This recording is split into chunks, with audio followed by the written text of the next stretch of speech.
What's going on, y'all, man? It's Dude Right David in the cut. We back with another reaction video. You know what I'm saying? This one was by TheOdd1sOut. It's called Bluey. That's all it says. Just says. I think it just all says just Bluey. Oh, my thoughts on Bluey. You know what I'm saying? Now, mind you, I had never watched that shit in my life. I think the only kindergarten show that I watched was the shit I was on PBS Kids. But without further ado, make sure y'all subscribe. Hit that like button down below. For almost me screen down low. Let's get straight to it, man. Come on. Hope y'all having a good day. Uncle James, can we play Space Explorer? Shut up for a second. I'm watching this unnaturally charming preschool show. What? Why are you watching a show for babies? Okay, kid. This show is extremely sophisticated and can be enjoyed by both children and adults. So why don't you shut your ignorant mouth and find someone who actually loves you to play your silly little space game? Damn, it's fucked up. Crikey, Bingo! You can't say that to your sister! You have to say nice things! Treat others how you want to be treated, mate! Oh, I really needed to hear that today. This episode of The Odd Ones Out is called... Are you familiar with the Australian animated preschool show Bluey? Hell no. If your TikTok algorithm is anything like Actually, mine, I've seen TikToks of Bluey, but I haven't seen the actual show for us. So, yeah, no. you'll have seen a bunch of clips of this blue cartoon dog all over your For You page, paired with Subway Surfer highlights. Wow, TikTok, clips of a foreign preschool show? I thought you were supposed to cater to my interests. Let's read some of the comments on these Bluey TikToks, shall we? No shame, I'm a senior in high school, but I watched Bluey religiously, and this episode had me all in my feels. I'd say I had a good childhood, but I binged Bluey because adult life is so stressful and I'm sad, and it reminds me of a simpler time. Bluey is for everyone. I'm literally 27, and it's such a comfort show. Bluey is absolutely destroying me as a teenager who wishes he had this childhood. In my teen years and watching full episodes of Bluey. Watching Bluey high is such a fun time, dude. Huh. You know, to me, I'm just thinking out loud here, it seems like a lot of these comments weren't made by preschoolers. It was made by grown-ass men. Now, if your and people. brain is Grown-ass anything people. like mine, you'll be thinking, why is this show about Australian dogs so popular with adults who don't even have children? In fact, why does Bluey have over 5 billion views on TikTok? It's Damn. searched more than Paw Patrol, Peppa Pig, and Coco Melon. And Okay, I'm not gonna lie. Let's sit here and just cap to y'all. Paw Patrol is kind of mid. I know. I watched it before, but it's kind of mid. I'm not gonna lie. why is this episode Shoot me. number 8 in IMDb's highest rated episodes of all time? This phenomenon intrigued me, and I was also bullied by a large number of people on my own team to watch the show. So Why did he draw the people on his team as put on the furries? first What the fuck? episode and Damn. I watched all 141 episodes. Hang on, James, 141, but there's only 129 on Disney Plus. Don't worry, my fellow obsessive Bluey fan. We're gonna talk about that later. I work in cartoons, and I've been to furry conventions. The So fuck? Bluey has always been on my radar of shows I'm aware of. And just from the clips that I saw, I adored the art style, especially the backgrounds. So much so that my very own background team has studied and taken inspiration from Bluey's backgrounds. Here you can see my backgrounds taking on a more Bluey aesthetic. I mean, just look at the colors, especially their greens. Oh my god! Doesn't just looking at these backgrounds bring a smile to your face? While I was watching the first... I mean, I don't know. I'm not an animator. They all look the same to me, but I guess the greens do pop more or some shit. I don't know. season, I realized, oh, okay, I see why this show is so popular. Because it's genuinely a good show. We've already established that the show is great to look at, but the voice acting, the sound design, and the music are equally as amazing. So it's also great to listen to. While most, if not all, other preschool shows will hire adults who can sound like toddlers, Bluey gets actual children to voice the actual child characters. Somehow, every Australian toddler in Bluey can be so expressive and emotional. It's impressive that the show got such a talented cast of child actors who don't sound annoying to listen to. Or maybe it's just their Aussie accents that I like, I don't know. The characters have so much personality, and the comedic timing is something I've never seen before in a preschool show. I can't think of a single time Coco Melon has made me laugh this much, or even smile. The 4 main characters are Chilean. Who the fuck actually? Who is above the age of fucking 5 watching Coco Melon though? Who is doing that shit? Like, what the fuck? Why are you? Bro, every time I see Coco Melon on Netflix on my shit, sometimes I just literally like swoop right over as fast as I possibly can because Coco Melon looks ass. Billy and Bandit, the parents, and Bluey and Bingo, the 6 and 4. And why are his fingers that nasty? Yes, that Bluey shit is is a nasty, girl. You bro. gotta catch up, dude. Come on, it's 2023. What the fuck? The show also does not hide the fact that it's Australian. It references multiple Australian locations and animals. They call flip-flops thongs, and they say things like, "Oh nor." While some preschool shows focus on teaching kids numbers and letters, now calling Bluey flip-flop focuses thongs on is the kind of raw. I relationship ain't of the gonna lie. family and teaches its lessons through the make-pretend games that the family plays. And I want to emphasize how perfect these two parents are. These two are the most patient and emotionally aware parents I've seen ever. There are multiple times where the parents apologize to their kids for, frankly, not even doing anything wrong. The dad is like the most perfect dad role model, okay? Check this out. Bingo was sad that dad didn't get to see the leaf bug outside. She was like, "Daddy, come and see. Come here, Daddy. Quickly." But he was too busy playing with Bluey, you know, being a present father figure in her life. And at night, she's all boo-hoo about it, and he kneels down, gets to her level, and apologizes, explaining that he didn't hear her. Now, I don't have any kids, Bro, I ain't but gonna if I lie. spent my Ain't nobody done ever apologized to me for shit. I ain't gonna hold you. It's cool, whatever though, but still, like, golly.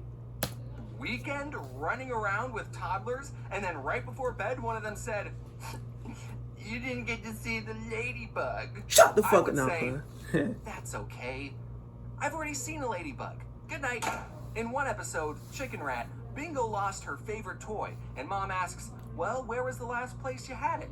The two retrace Bingo's steps, and through flashbacks, we see this bizarre day that Bluey and Bingo had. The very first flashback we see, They were Bluey ninjas? and Bingo are cooking a chicken. Hey, this is how you know Naruto is just so fucking worldwide. They got Naruto headbands on. They not even. It's fucking wild, bro. Wearing weird costumes. And through this creative backwards storytelling, we piece together what a chicken rat is and how the kids ended up in this situation. It's episodes like that which really make me appreciate the care that went into the show, and really sets Bluey apart from every other preschool show. Nah, but you know what's really funny? This nigga literally went into straight frame mode just for this whole video. That's fucking hilarious, bro. Most preschool shows stick to a formula and talk down to the viewer, because typically their viewers are short. As a childless adult, I don't want to say, "This show teaches you how to be a good parent," because I don't know how to be a good parent. I don't, But on no. paper, there are lessons in this show that are just as important for the parents to learn. So while watching season 1, I got a feel for the world and characters. I started to piece together, okay, this show is depicting perfect parents. It's well written and wholesome. Anyone, regardless of having kids, can enjoy the show. Let's watch the rest, shall we? Damn, bro. Season 2 and Season 3 is when things Every go time the from nigga watch this 100 show, this shit to 1,000. explodes, nigga. This is when episodes cover deep and emotional topics that I think toddlers are too baby to understand. Let's see, there's the struggles of keeping romance in your relationship alive when you have two toddlers to look after. Why taking time to play with your kids can have a ripple effect that lasts into adulthood. Feeling inadequate as a mom. What it's like having a dad in the army. Parents disagreeing on different parenting styles. Moms getting tipsy, implied. Dealing with infertility, abandonment, potentially a miscarriage. That A goddamn kindergarten show talking about infertility and miscarriages is kind of wild, but it's needed though. one's still up in the air. And death. Actually, that one was in season 1. You can't even compare Bluey to other preschool shows. Yeah, you can't. Like, what the fuck was Dora the Explorer even doing? Chasing Was she monkeys. even The bitch was chasing trying to monkeys, bro. entertain the adults Just who are fucking chasing also gonna be monkeys. watching her show? Dora had Swiper no, swiping, chasing monkeys, telling Swiper no. Like, fuck out of my face, bro. Shit ass. the same formula. I still look every fucking Dora though, I ain't gonna lie. episode, and there was I a watched that man one. And I who watched sang a Diego. song that was just repeating the same 3 words 14 times. Season 2, there's an episode where Chili is telling Bluey about how when she was a baby, she wasn't crawling or rolling over as fast as the other babies in her mom group, and she compared Bluey's developmental delay to the other babies and felt inadequate as a mother. And then this pink poodle comes to console her, looks directly into the camera and says, "You're doing great." I'm a he-him male with no kids, and I still get teary-eyed just thinking about that episode. People will tell you that Bluey is a kid's show that adults can enjoy too. No, that episode wasn't for the kids. It was directed at all the moms watching who are doubting their motherhood. When has Coco Melon ever done something like this? Bro, you All can't. the But that's like babies- comparing oranges to fucking trash, my nigga. Coco Melon is for retarded babies. I mean, actually, what the fuck? Coco Melon is for regular babies. That's crazy as fuck. But Blues is like deeper. It's like, no, it's not the same. It's like Coco Melon is like counting. Blues is like how to actually be a human being. You know what I'm saying? It's not the same. That's from what I'm hearing. I haven't watched Blues yet, but from what he's talking about, how he's talking about this shit, it's like comparing the, you know what I'm saying? You feel me? We stop singing mid-nursery rhyme, look directly into the camera and say, "Hey, Mom, just wanted to say you're doing a great job raising me. Keep up the good work." Like, no, that'll never happen. I'm still not done talking about how impressive the writing in Bluey is, okay? So please indulge me for a bit. I'm switching into Hey, video bro, this essay video is mode already 8 as we minutes do a long, deep bro. dive into the Take your themes and time, my nigga. symbolisms of one of my favorite Bluey episodes, Flat Pack. The entire episode is an allegory of human history told from a religious and scientific perspective, respectively. And it touches on the ever-growing relationships between a mother and child, all within 7 minutes. No, I'm not reading too deep into this. Let's begin. All right. Bandit and Chili set out to build a new swing for their porch, and we get this great meta self-aware joke from Bandit when he complains about the instructions saying, "I'm not taking advice from a cartoon dog." Meanwhile, the girls play games with the leftover packing materials that are thrown into the yard by their parents. Bluey and Bingo are given bubble wrap, which they pretend is water, so they pretend they're fish. Then they're given cardboard, which they pretend is land, so they pretend they're frogs. Then they're given tails and become lizards, then T-Rexes, then birds, then furry little animals. Oh my fucking god, they're going through the whole evolutionary cycle of what happened for humanity to become humanity. That's crazy as shit. Is this chart starting to look familiar? Yes, it is, Then on they're God. monkeys and Yes. then bipedal cave dogs. Yes. What? Is that you, Mr. Darwin? Look Were at these that. girls playing out the evolution of man through a silly game? Yes, now, bro. if you didn't like the evolution symbolism, I know you're going to love the parents being an allegory for the creators. You know, the big guy upstairs. The fuck?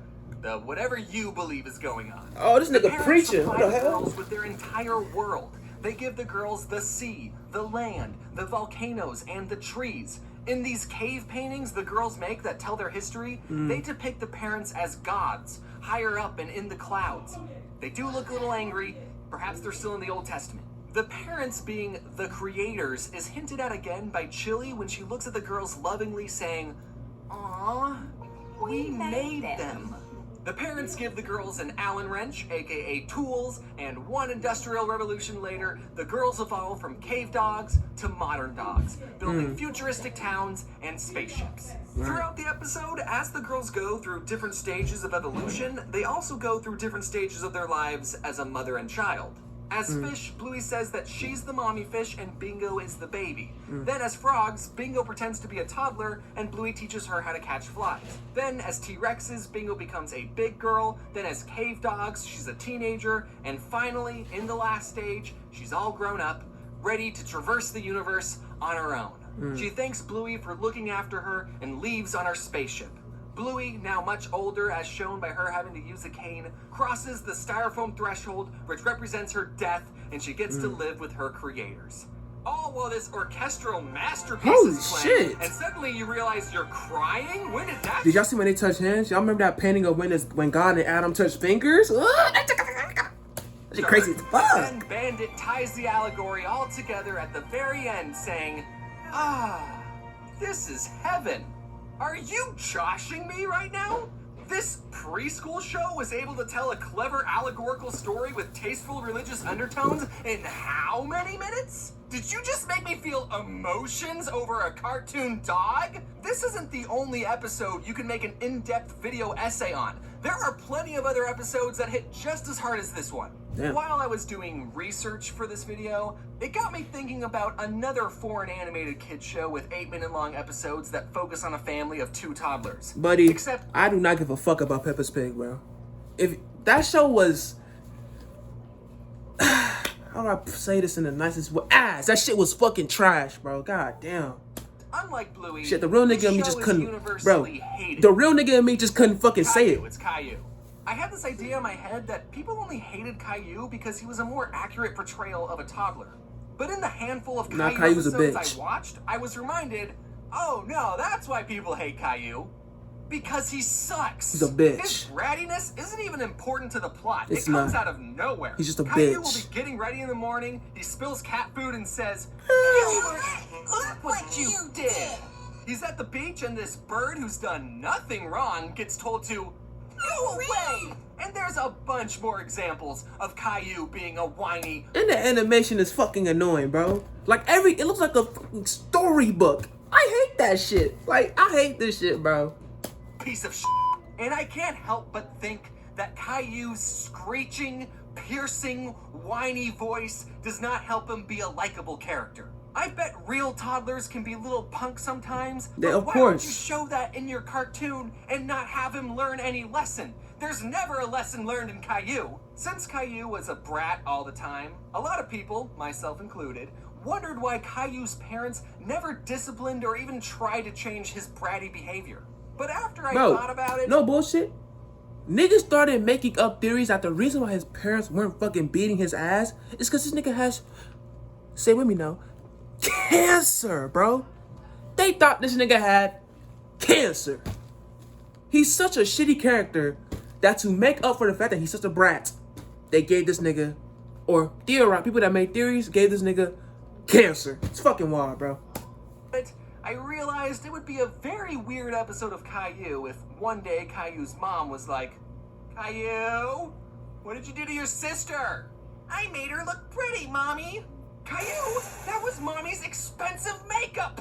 How many times do I have to tell you not to touch Mommy's things? Dirty little twit." "Mommy, he's getting a spanking." "Mommy, you're Caillou." That kid got what was coming to him. Oh God, he did. I don't Yeah. know, maybe that episode would be cathartic to some parents. Anyways, getting back to the actual best children's show ever, even though Bluey is literally the most mentally intelligent and educational show for the minds of children, teens, adults, and parents, some unnamed mouse company decided to censor some of the episodes on their platform. It's the strangest things that got censored too. This horse pooping, Bandit getting hit in the groin, Bandit saying the word groin. This hitchhiker is no longer from Argentina. That one's kind of weird. This pretend cat saying it will pretend pee on the curtains. Bandit hinting at wanting to get snip snip down there. What? Don't you know what I'm talking about? And the last 10 episodes of season 3, which are some of the deepest episodes in the series, aren't even on Disney Plus. But that could just be a licensing thing, I don't know. I kept waiting for the infertility episode. I heard so much about it. I finally got to the last episode on Disney Plus and thought, oh, okay. They're saving the deepest one for last. For last. All right, let's do this. All right. And the episode was about the family playing courtroom to determine if Bandit farted. I hope this video convinced you to give Bluey a chance. I mean, you're still here listening to a grown man talk about it, so You're damn right I am. at least a little interested in it. Through its relatable and realistic portrayal of family life, the show has not only entertained, but also taught valuable life lessons to its viewers. The show's emphasis on play and family bonding is so refreshing to see compared to the usual fast-paced, mind-numbing shows aimed at kids. Bluey reminds us all the importance of spending time with loved ones and finding joy in the everyday. And if you still don't want to watch Bluey, have you thought about getting high and watching it? Thank you all so much for watching. But not what we learned today, man. You know what we really learned? We learned fuck that nigga Caillou. But that's the end of the video. Without further ado, man, make sure you subscribe and like button down below. So on social media, subscribe down below. We'll catch y'all next one, man. We out.